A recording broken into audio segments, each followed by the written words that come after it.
High guys, welcome back to my YouTube channel. मी आले आहे आज लोणी काळभोरला आणि आम्ही चाललो आहे फिरायला. लोकेशन मी सांगतेच तुम्हाला थोड्या वेळात. आणि माझ्यासोबत आहे माझे फ्रेंड्स. हाय, ही आहे माधुरी, हे गुड्डू, ही आहे श्रद्धा. सो आम्ही चाललोय भुलेश्वर मंदिरात. हे मंदिर मेन पुण्यातून 50 किलोमीटर अंतरावर आहे आणि वाया सोलापूर हायवे तुम्ही जाऊ शकता. आम्ही आता चाललोय कारने. आता किती वेळ लागतोय बघूया.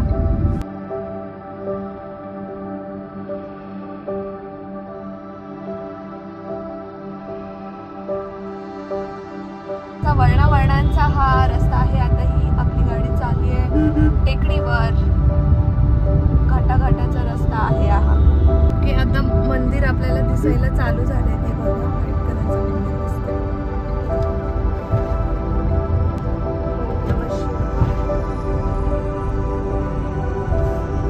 हे मंदिर दिसायला स्टार्ट.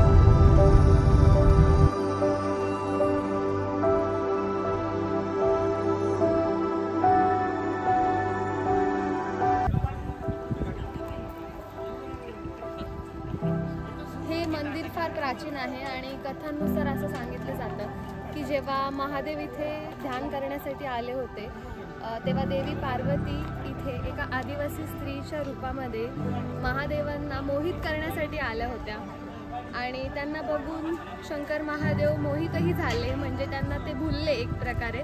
तर त्यामुळे या मंदिराचं नाव भुलेश्वर असं दिलंय. आणि त्या गोष्टीनंतर कैलास पर्वतावर शंकर महादेव आणि देवी पार्वती यांचा विवाह संपन्न झाला. सो इथून खालून टोटल 200 पायऱ्या आहेत आणि इथेपर्यंत गाड्या पण येतात. सो त्यांना 200 पायऱ्या चढायच्या नाही आहेत, ते डिरेक्ट इथे गाडीने येऊ शकतात.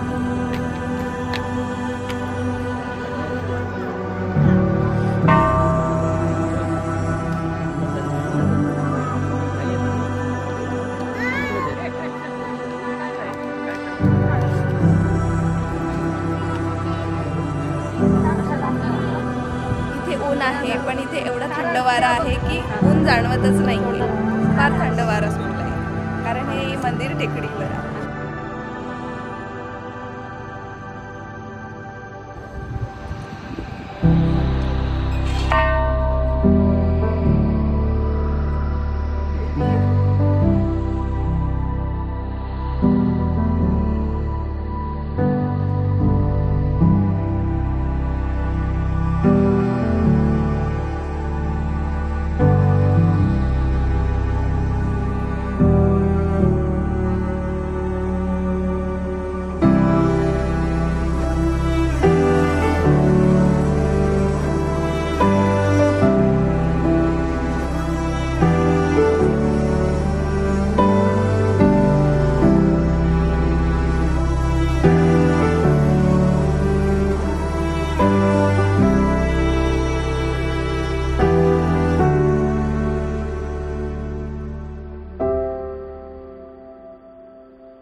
या दरवाजातून मंदिराच्या बाहेर आपण जाऊ शकतो आणि मंदिराच्या बाहेर पडल्या पडल्या तुम्ही इथे सुंदर दृश्य बघू शकता.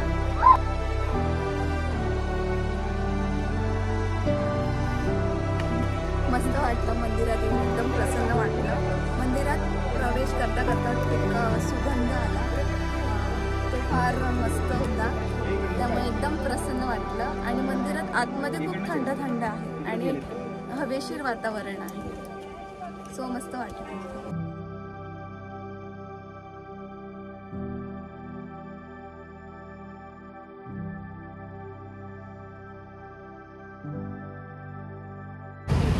आजच्या ब्लॉगमध्ये एवढंच.